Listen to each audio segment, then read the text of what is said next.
Hey friends, this is Michael Bohm with Youth Apologetics Training. Today we're going to keep going with this series talking about the treatment of women in the Bible. Is the Bible teaching some kind of patriarchal society? You know, the rule of the men. And women are just second class, they're inferior, they just need to, sit down and be quiet and submit to the guys, and everything we say goes, and you women are basically just a bunch of inferior slaves. Is that what the Bible teaches? Well, it's certainly not what you see in the Scriptures. Yes, there are some troubling Scriptures that in the New Testament that have really tripped some people up. In fact, when I was a new believer, I was tripped up a little bit by them. But friends, as you read through the New Testament and you look at it closely, you see Scriptures like, there's neither male nor female, Jew nor Greek. We're all one in Christ. And the more you read in the New Testament and the Old Testament, you see how the woman is equal with man. Okay, yes, we have different roles before God, but we're equal. The woman is not inferior to the man. Now, some people are concerned about the fact that the Bible, or at least Jesus in the New Testament, doesn't hit this issue head on, because here they are in this culture that is very, very oppressive to women. Okay, it was a different time. Now, why didn't Jesus address that? Why didn't he hit that head on? Well, friends, I hate to say it, but really we don't know. We just simply don't know. A person can speculate for sure. Some of the things in that society, different types of sin, Jesus, he hit them head on, okay? But there were other issues like slavery. Why didn't he address that in an explicit way, like straight up, this is what you guys need to do. Abolish slavery altogether. Well, friends, we don't know. We do see these subtle teachings really elaborating on and teaching people the value of life, the value of humanity. And we see where male and female are equal before Christ. Jew or Greek, slave or free, they're all the same before Christ. And these types of teachings in this type of a culture were revolutionary. And slowly but surely, people's hearts started changing from the inside out. And like I said, friends, everywhere Christianity goes, women are liberated. Slavery is abolished eventually as hearts change, as people realize who we are before Christ and the value of life, doing unto others as you would like them to do unto you. But yeah, we can only speculate as to why Christ didn't just straight up deal with this problem or these, slavery or the treatment of women in a head-on fashion. Could it be that perhaps God, standing outside of space and time, knew some things that we didn't? Perhaps that would have been the tipping point. Perhaps that might have been some of the issues that might have really hindered the spread of the gospel right there at the beginning. I don't know. And we won't know until we're on the other side of this life, right? But what we do know is that as you look through the New Testament, you clearly see that women are valued. They are equal. Yes, we have different roles, but that doesn't make women inferior. And as you read through the book of Acts, you see women who, in this culture, right, guys? Think about this culture where women were not allowed to learn. They were not allowed to learn the Torah, any of the books of the Bible, okay? And here we see in the New Testament where these women were with the disciples praying, which was unheard of. They were part of the church in that they were learning sound doctrine. They were teaching. There were some women who were expounding on this doctrine, like what you see Aquila and Priscilla. Okay, Aquila being the husband there, but Priscilla being gifted in teaching. We have a situation where we have 4 virgins who are prophesying. We have Paul, who he's the guy that everybody thinks is a big chauvinist, and here he is admonishing some believers in Philippi to treat women that he worked alongside with in the gospel well, like Philippians chapter 4 verse 3, and I entreat thee also, true yokefellow, help those women which labored with me in the gospel, which with Clement also and with other my fellow laborers whose names are in the book of life. All right, so Paul is working with other women in the spread of the gospel. Again, unheard of in this culture. Something else that you guys might want to consider here. Christians are often referred to before God as female, not male. God is the husband. We are the bride of Christ. In the Old Testament, God's people were referred to as daughters of Zion. Right? The church is described as a she or a her. And friends, when you look at the Greek word for church, it's a feminine noun. So there's some kind of divine picture. There's something going on here where God is giving this picture of, as women submit to the husband, so the whole church submits to Christ. There is this prophetic picture that's being played out here. Christ submitting to the Father. Is the Father, is Christ inferior to the Father? But Christ submits to the Father. Interesting. Does that mean Christ is somehow lower? He is not as awesome as the Father? No, not at all. And likewise, the woman is not inferior to the man. And that's not at all what the Bible teaches.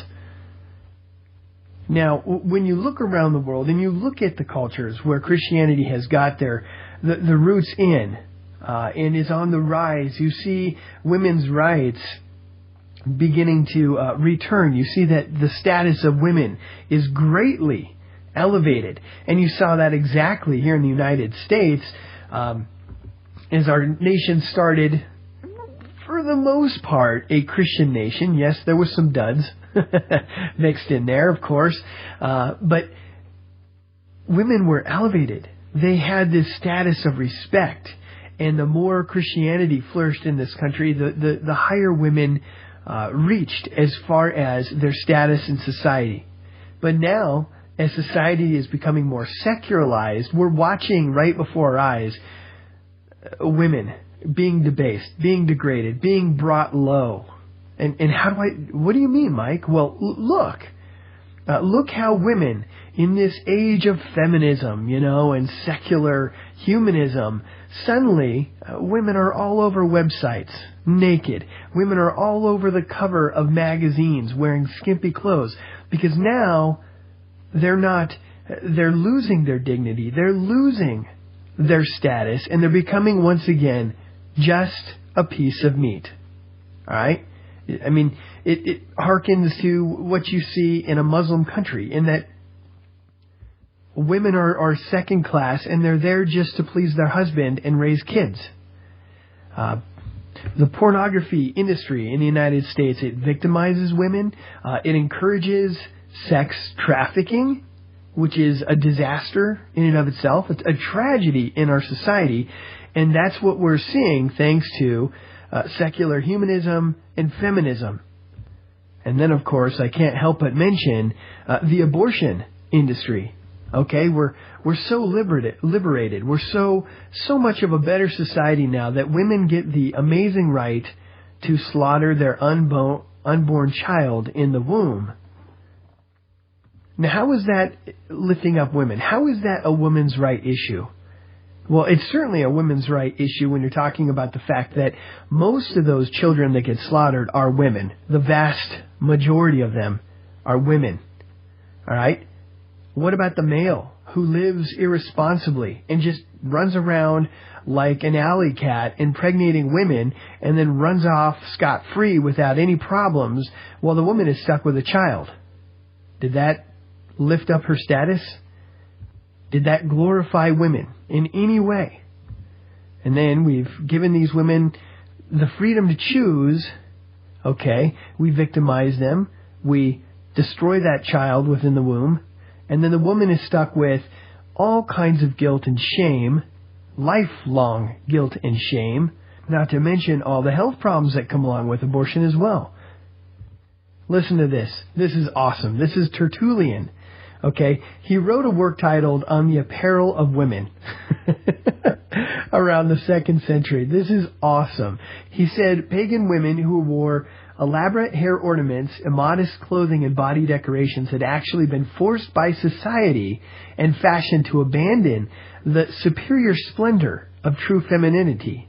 He noted, as far as the church was concerned, but as far as the ladies coming from the Christian church were concerned, there was a trend toward modesty in a woman's dress and corresponding elevation of the status of women. Now again, guys, this is Tertullian writing at the end of the 2nd century. So Christianity was slowly sinking its roots into society, and suddenly we have all these women dressing more modestly, and their status and their respect was being elevated. And it's in Tertullian says, pagan men commonly complained, ever since she became a Christian, she walks in poorer garb. Poorer garb. Now that might sound like, that's in the negative, but no. These women were dressing more modestly, and these perverted men were angry about the fact that women were dressing in a more respectable, modest way. And, don't you think, don't you see that nowadays? When women walk around with their low neckline and their high skirt line or whatever, their shorts are getting higher and higher up in their legs, and of course all the pervs out there are just like, oh. You know what though? When you talk to those type of women who dress like that, you find out that their self-respect is very low. The respect that they receive from men is next to nothing. Okay, they're just seen as something to be used and tossed to the side. And then you've got other women, Christian women, who dress modestly, and they're seen as a prize, as something to truly seek after, something to keep, something to love and cherish. Tertullian, he said, as believers who lived under the lordship of Christ, women were spiritually wealthier, more pure, and thus more glorious than the most extravagant women in pagan society, clothed with the silk of uprightness, the fine linen of holiness, the purple of modesty. The pagan philosopher Libanius once said, "Heavens, what women you Christians have!" And what he was referring to is the fact that the women of Christianity were so much more to be sought after. They were chaste, they were virtuous, they were dignified, they were modest. And friends, this had a strong pull on society during these times. Women were coming out of this paganism in droves because they saw the respect and the dignity that these Christian women held, and how their view in society, their value, and how people perceived them in society was raising. I mentioned earlier about this Roman institution of patria potestas. I'm probably mispronouncing that, but the idea that the Roman male had absolute power over life and death of his family, his wife, his kids. The woman had no control over her property, none of that. Now, when this patria potestas was finally repealed, it was repealed by an emperor who was moved by high biblical standards. Now that's fruit. More fruit. Christian women started marrying later, and they married men of their own choosing. Guys, this is in a culture where the father would choose for his wife who she was going to marry. Another thing is these women would be getting married later, a little bit later in life. Instead of being 11 or 12 years old and being forced to marry some guy, they would have the freedom to marry when they chose and when they were in love. Somebody that they loved. Now you look in different parts of the world, especially Arabic countries, where Islam has its roots deep. There's still giving out child brides. Now, guys, honestly, that is disgusting. I mean, that is just wrong. Muhammad, he married a child bride, Aisha. I think she was 6 years old when he married her, and he consummated the marriage when she was 9. Now, guys, that kind of stuff goes on all over the world, especially in Islamic countries. It's a little ironic that you don't see any of the feminists taking on that issue, do you? But be that as it may, probably because they're terrified of the faith of Islam, and they're terrified of the things that Islam does, so they're going after the easy prey, which would be Christianity that's, well, we're nicer, we're forgiving, and we don't strike back. But it is a little aggravating when you hear about this stuff. Everywhere that Christianity goes, it does change the culture. It does change the status of women for the better. Absolutely, definitely. Everywhere that Christianity does not have a good foothold or is being overrun by secular humanism or something else, you see the status of women declining once again. So I'll stop right there. I've gone a little bit long. Tomorrow we got a couple other issues to deal with. And so, friends, hey, if you like these types of podcasts, if you want to help out Youth Apologetics Training, you can send donations to Michael Bohm at P.O. Box 2392, Loveland, Colorado 80539. I really do appreciate it. It helps me cover my costs. And with that, I love you guys, and I'll see you tomorrow.